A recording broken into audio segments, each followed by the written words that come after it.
योगी के अंदाज में ब्रजेश पाठक ने सदन में सपा को धो डाला। अखिलेश यादव की ऐसी बेइज्जती कभी किसी ने नहीं की होगी। सीओ को बोनेट पर टांगने की बात याद दिलाई तो पसीने छूट गए। आप सोचो जरा, वो व्यक्ति जो अपराधियों को बचाने के लिए पैरवी सदन का उपयोग करता हो, ये उच्च सदन इस प्लेटफॉर्म का उपयोग करता हो, वो व्यक्ति प्रदेश की जनता के हित की बात कैसे कर सकता है?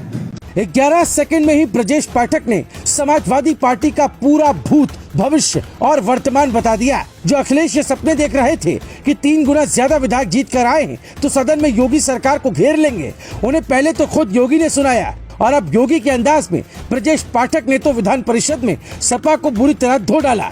आज सपा के नेताओं को ये पता चल गया होगा कि ब्रजेश पाठक सिर्फ अस्पतालों में जाकर छापा ही नहीं मारते, वो इतने शानदार वक्ता है कि आने वाले दिनों में उनकी छवि एक बहुत बड़े नेता के तौर पर होगी, जिनके आसपास एसी कमरे में बैठकर आराम करने वाले नेता तो कतई नहीं टिकेंगे। ब्रजेश पाठक ने विधान परिषद में समाजवादी पार्टी के मुखिया अखिलेश की पार्टी की ऐसी बेइज्जती की जो शायद कभी किसी ने नहीं की होगी।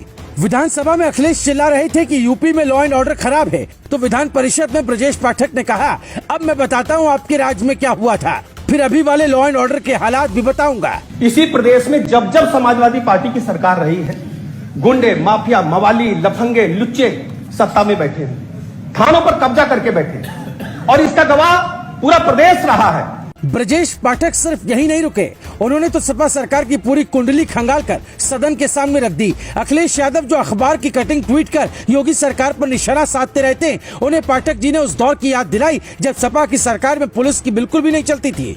थाने के दारोगा तो छोड़िए, जिले के एसएसपी भी मवालियों के सामने घुटने टेक देते थे।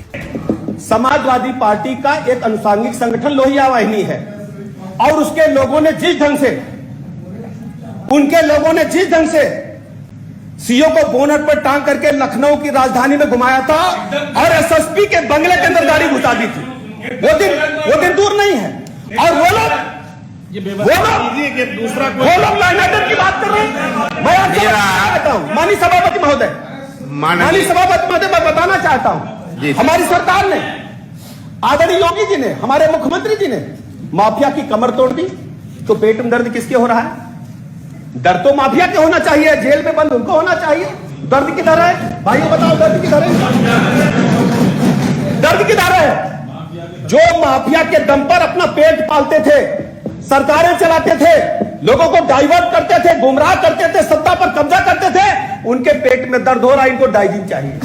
लोहिया से शुरू हुआ ब्रजेश पाठक का भाषण योगी राज में माफियाओं पर की गई कार्रवाई पर आकर खत्म हुआ।